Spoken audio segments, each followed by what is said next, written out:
Hey everyone, it's Alexandra. Grab a coffee, get comfortable, because I'm about to tell you a story that'll make you cheer, maybe cry, and definitely keep you glued till the end. This is a story of how I went from a small town girl to a tycoon, right under my husband's nose, and how I wiped the smug smile off his face in a Chicago courtroom. If you've ever been underestimated, this one's for you. Hit that like and subscribe button and let's dive in.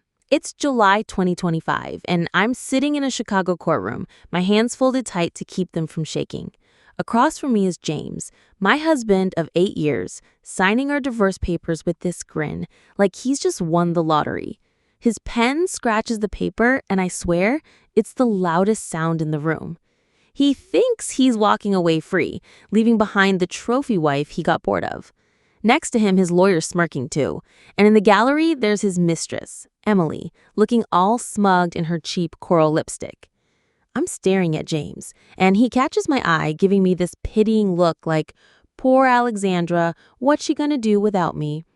My heart's pounding, but not because I'm scared. No, I'm waiting for the moment this whole room flips upside down. The judge, this no-nonsense woman with silver hair, adjusts her glasses and says, "Miss Thompson, your financial statement." I lean forward just a little, and I feel this tiny smile tugging at my lips. James doesn't know what's coming. Nobody does. And when the judge starts reading his face, oh, you're going to want to hear this. But before I tell you how his jaw hit the floor, let me take you back. Back to where it all started. To a girl from Indiana who had no idea what she was capable of. Stick with me because this story's worth it. I grew up in Elkhart, Indiana, where the biggest event was the county fair. My parents ran a hardware store. Think rusty nails, paint cans, and that smell of sawdust. We weren't rich, not by a long shot. My dad used to say, "Lex, a dollar saved is a dollar earned," while Mom would hand me a piggy bank and tell me to fill it with my babysitting money. They taught me to work hard, to plan, to never let anyone tell me I couldn't. I was the kid always doodling, trees, faces, posters for the school play.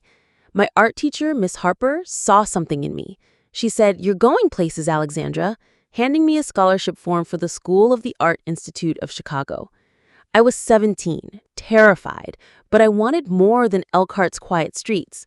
So in 2009, I packed a suitcase, hugged my parents goodbye, and got on a bus to Chicago. That city hit me like a tidal wave. Skyscrapers, honking taxis, people rushing everywhere. It was nothing like home.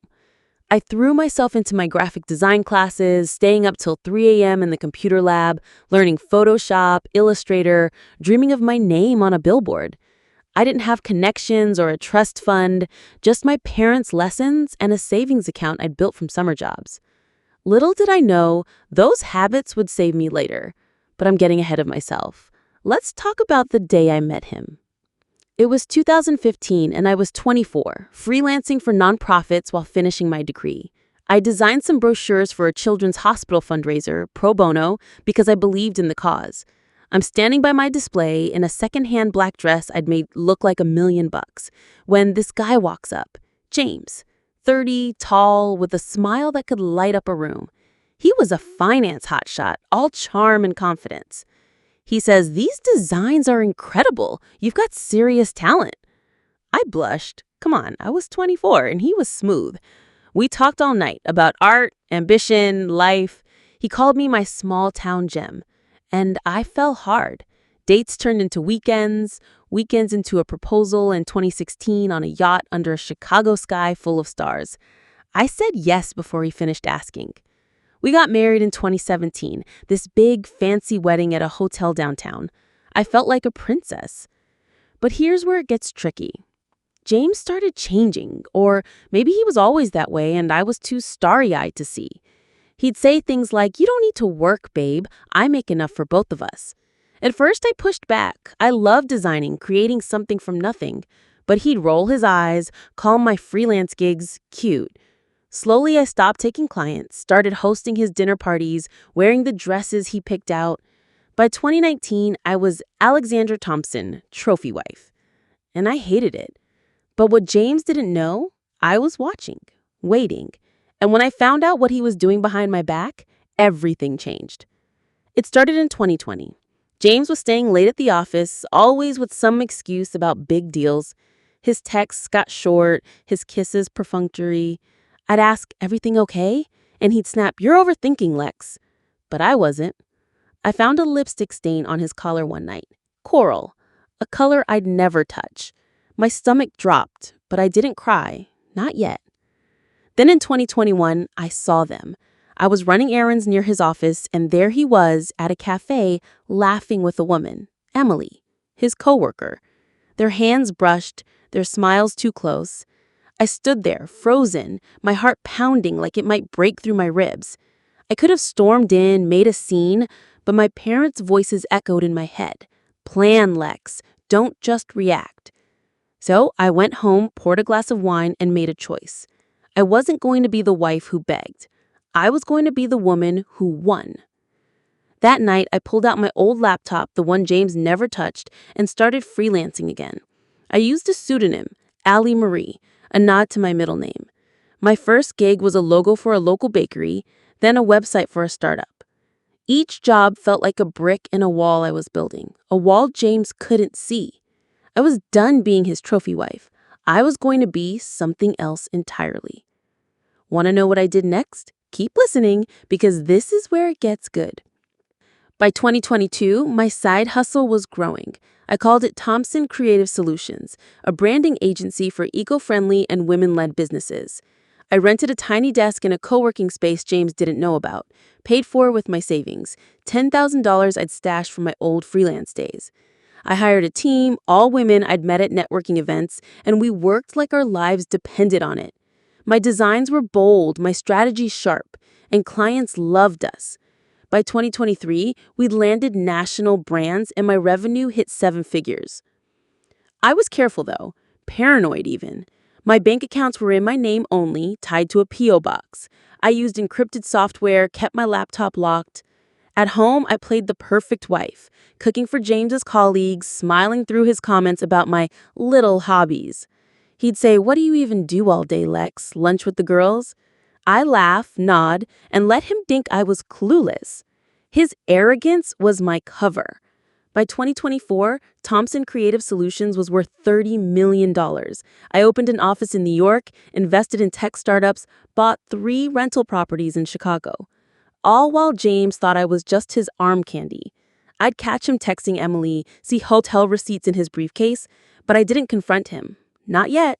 I was building something bigger than his betrayal, and I wanted him to see it all at once. Can you guess what I was waiting for? Stay with me, because the moment's coming. January 2025. I found another hotel receipt in James's briefcase. Some weekend getaway with Emily. I'd had enough. That night, I waited for him to come home, poured him a scotch and said, "You know about her, James. I want a divorce." He laughed, actually laughed, this cold, cruel sound. "You divorce me? What are you going to do, Lex? You've got nothing." His words stung, but I kept my face blank. "File the papers. I'll sign." He looked surprised, like he'd expected me to beg, but I saw the wheels turning. He thought he'd walk away with everything, leave me with a condo and some alimony, free to start over with Emily. I met with a divorce lawyer the next day, a shark named Rachel who loved a good fight. I showed her my financials and her eyes went wide. "He has no idea, does he?" I shook my head. Not a clue. We planned it carefully, making sure my assets were protected. James pushed for a quick divorce, thinking he was in control. I let him think that. I wanted him to walk into that courtroom blind. Want to know what happened when he did? Oh, you're not going to believe this. Back to that courtroom, July 2025. James is signing those papers, grinning like he's won. Emily's in the gallery, looking like she's already planning their new life. The judge clears her throat. "Miss Thompson, your financial statement."